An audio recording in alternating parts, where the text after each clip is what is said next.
Buenas tardes, mi nombre es Valentina Alfonso Parra y soy estudiante de Química en la Universidad del Valle. Estoy aquí para presentarles un tema de gran relevancia, la quimiometría en ciencias forenses, enfoque y aplicaciones, elaborado por Georgina Souser, profesora en la Universidad de Curtin, Australia, con experiencia en análisis forenses y un doctorado en química forenses. Wilhelm, catedrático emérito de la Universidad de Curtin, especializado en espectroscopía vibracional y quimiometría. Simon Lewis, catedrático de química forense y analítica en la Universidad de Curtin, donde se centra en técnicas químicas para el análisis forense, incluyendo pruebas de rastros químicos y huellas dactilares latentes. La quimiometría es un enfoque importante en las ciencias forenses, donde se utiliza para optimizar los procedimientos analíticos y obtener resultados objetivos. Este artículo presenta una amplia gama de temas relacionados con la quimiometría en ciencias forenses, incluyendo métodos quimiométricos, análisis de datos y aplicaciones en diferentes campos. Métodos quimiométricos. Los métodos quimiométricos son esenciales para interpretar pruebas forenses. Algunos de ellos incluyen reconocimiento de patrones. Los reconocimientos de patrones se dividen en no supervisados y no supervisados. Los no supervisados son los que buscan detectar patrones de datos sin etiquetas previas, permitiendo inferir estructuras subyacentes con mínima intervención humana. En el contexto forense, se ha utilizado para identificar patrones ocultos en evidencia, como huellas digitales o ADN, facilitando la toma de decisiones y revelando relaciones entre elementos de evidencia. El reconocimiento supervisado son los cuales que crean funciones basadas en datos conocidos para mapear entre las etiquetadas a salir esperadas, siendo efectivos para problemas de clasificación y regresión. El análisis de conglomerado jerárquico HCA es un método que agrupa objetos según su similitud relativa, fusionando objetos similares en clústeres más grandes.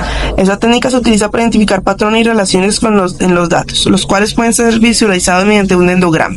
Por ejemplo, en un estudio de muestras de capas transparentes de automóviles, se identificaron 8 clases asociadas con el país de fabricación del vehículo, utilizando métricas y criterios de vinculación específicos para identificar patrones asociados con el país de origen del vehículo. El endograma ayuda a comprender las similitudes relativas entre clases y cómo influyen los espectros originales en su agrupación. El HCA es útil para identificar patrones y relaciones ocultos en evidencia forense, lo que puede ayudar en la toma de decisiones y revelar conexiones entre diferentes elementos forenses.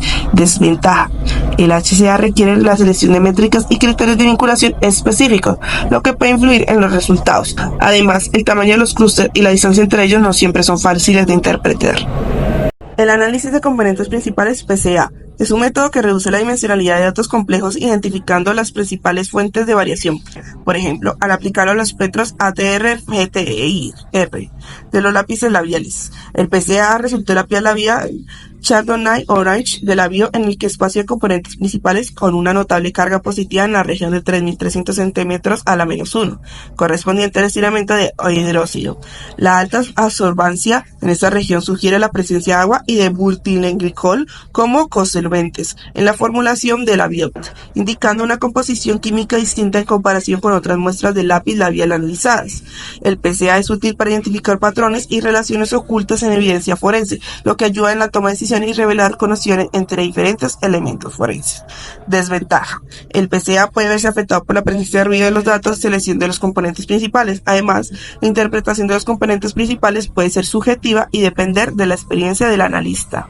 Otro método es el método K-vecinos más cercanos, identificado como KNN. Clasifica una muestra desconocida según la clase más común entre sus K-vecinos más cercanos en el conjunto de entrenamiento, por ejemplo, con 2 clases A y B, y K en 3. Se iniciará la muestra con al menos 2 vecinos más cercanos de la misma clase. Si K es 7, la muestra podría ser asignada a una clase diferente según la distribución de los vecinos más cercanos. Aunque KNN es fácil de implementar y no requiere separación de líneas de clases, su rendimiento puede variar según el valor de K y la distribución de clase en el conjunto de datos. Otro método es el análisis discriminante lineal de LDA. Clasifica objetos en clases basadas en características observadas como, un ejemplo, tamaño y color, pero un ejemplo de esto podría ser de frutas. Por ejemplo, puede distinguir entre manzanas, plátanos y naranjas según esas características. Sin embargo, requiere un número de muestras mayor que las variables y asume distribuciones normales y varianzas iguales. Otro método es el SINCA. Construye modelos separados para cada clase de objetos. Por ejemplo, como frutas, se pueden basar en sus características físicas como tamaño, color y textura, utilizando PCA Por ejemplo, vamos a crear modelos para manzanas, naranjas y bananas. Puede clasificar objetos en una, varias o ninguna clase conocida, pero es sensible a variaciones dentro de clase y se pueden producir clasificaciones incorrectas como clasificar un libro de manzana y naranja erróneamente. Las redes neurales artificiales de RNA son modelos computacionales inspirados en la estructura y funcionamiento del cerebro humano.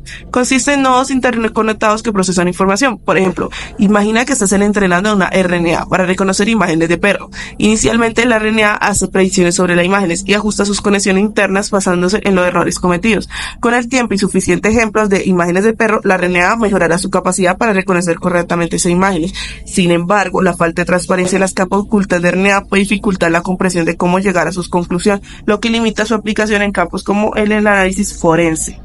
En el siguiente método, la regresión multivariada incluye también métodos como la regresión lineal múltiple, MLR, y de la regresión de componentes principales, PCR.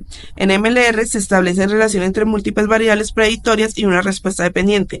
Por ejemplo, se podrá usar MLR para predecir el precio de una casa basándose en variables como el tamaño, la ubicación y el número de habitaciones. En PCR se utiliza primero el análisis de componentes principales, PCA, para reducir la dimensionalidad y eliminar la multicolinealidad. Por ejemplo, en un estudio sobre el envejecimiento de la tinta de bolígrafo, se aplica la PCR para modelar los cambios en los espectros de refractancia difusa utilizando PCA para reducir la dimensionalidad de los datos espectrales y luego predecir la edad de la tinta. Ambos métodos tienen sus limitaciones. En MLR se asume que no hay correlación significativa entre las variables predictoras, lo que puede no ser cierto en muchos conjuntos de datos. En PCR, la precisión de las predicciones puede verse afectada por la cesión de los componentes principales y la presencia de ruidos en los datos. El siguiente método es la regresión por mínimos cuadrados parciales, PLCR. Es una técnica que maximiza la relación entre las variables predictorias X y la variable de respuesta Y. Por ejemplo, si estamos tratando de predecir el precio de una casa Y basado en las características como el tamaño, el número de habitaciones y la ubicación X, PLCR dará más peso en las características que están más correlacionadas con el precio de la casa. Sin embargo, aunque PLCR puede ser de útil para predecir, no garantiza un mejor rendimiento predictivo en las situaciones, como se mostró en un estudio donde no mejoró la estimación de la edad de ciertas tintas de bolígrafo en comparación con otro método. El otro método es el diseño experimental, el cual es esencial para obtener datos de calidad en modelos quimiométricos. Los diseños multivariados permiten evaluar interacciones entre factores, mientras que los diseños factoriales, un ejemplo como el 2 elevado a k, identifican factores significativos y su efecto en la respuesta. Sin embargo, estos diseños tienen limitaciones, como la asunción de linealidad en las relaciones entre variables. Para abordar esto, se pueden emplear diseños más complejos, como los de superficie de respuesta, que exploran un rango más amplio de condiciones experimentales y pueden identificar óptimos locales o globales al considerar múltiples variables simultáneamente. Aplicaciones en diferentes campos. La quimiometría en ciencias forenses se aplica en diversos campos como la química forense. La quimiometría se utiliza para analizar drogas y productos farmacéuticos. Un ejemplo de esa forma de aplicar es Anderson, que usó el PLCDA para identificar anfetaminas, mientras que Go usó espectroscopía NIR-ATR con PLCR para cuantificar mezclas con metilanfetamina, glucosa y cafeína. Moros empleó el DR-NIR y PLCR para cuantificar heroína y Turner usó el FFTIR y el PLCR para distinguir cultivares de amapola y opiáceos. Además, Cham y Liu usaron ICGP-MC para identificar y distinguir muestras de heroína con alta precisión.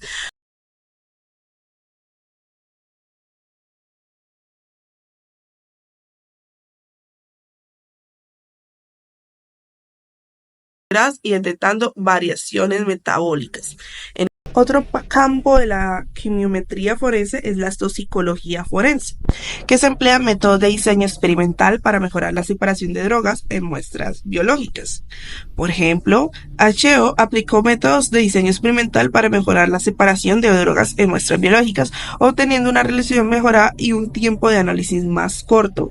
Decker-Stecker utilizó el diseño de cribado de Platek-Burman y CCD para optimizar la extracción en fase sólida de sustancia de sangre humana, mientras que Horst, Bursover y Kavala investigaron factores que afectan la terminación de GC de ciertas sustancias en suero sanguíneo y orina, logrando un método optimizando con alta precisión incluso para muestras adulteradas. Aunque estos métodos son efectivos, pueden ser afectados por la asunción de la linealidad en la relación entre variables y la presencia de interferencias de matriz. Otro campo es el análisis de materiales biológicos en la investigación forense. el cual es crucial para la identificación y la reconstrucción de eventos. Por ejemplo, Sick y Sticky lograron distinguir entre muestras secas de sangre, semen y saliva con una precisión del 100% utilizando microscopía Raman con focal. También han intentado estimar la edad de manchas de sangre equina, alcanzando una tasa de clasificación correcta del 90% con espectro de reflectancia visible. Dot y Lemay usaron esta microscopía Raman para identificar sangre humana de especies animales, con una sensibilidad de medición a la externa del 1 y una especificidad del 0.93. En cuanto a huellas dactilares, Giroff y German clasificaron huellas en categorías de lípidos pobres o ricos con un 86% de precisión utilizando un cromatografía de gases espectrometría de masas de GCMC. Sin embargo, Free no le encontraron correlaciones entre la composición de lípidos de huellas dactilares y rasgos específicos de los donantes mediante el análisis de componentes principales PSA. Conclusión. La quimiometría en ciencias forenses es un campo en constante crecimiento, con aplicaciones diversas áreas como el análisis de drogas y productos farmacéuticos, la toxicología forense y la investigación de documentos físicos. Los métodos quimiométricos como el reconocimiento de patrones, el análisis de conglomerado jerárquico y el análisis de componentes principales son fundamentales para optimizar los procedimientos analíticos y obtener resultados objetivos. Sin embargo, estos métodos también presentan desventajas como la necesidad de validación rigurosa y la ausencia de linealidad en las relaciones entre variables. La quimiometría en ciencias forenses ha demostrado ser una herramienta efectiva para la interpretación de pruebas forenses, pero requiere un enfoque crítico y una comprensión profunda de sus limitaciones. La investigación continua en este campo seguirá mejorando la precisión y la fiabilidad de los análisis forenses, contribuyendo a la justicia y a la seguridad en nuestra sociedad.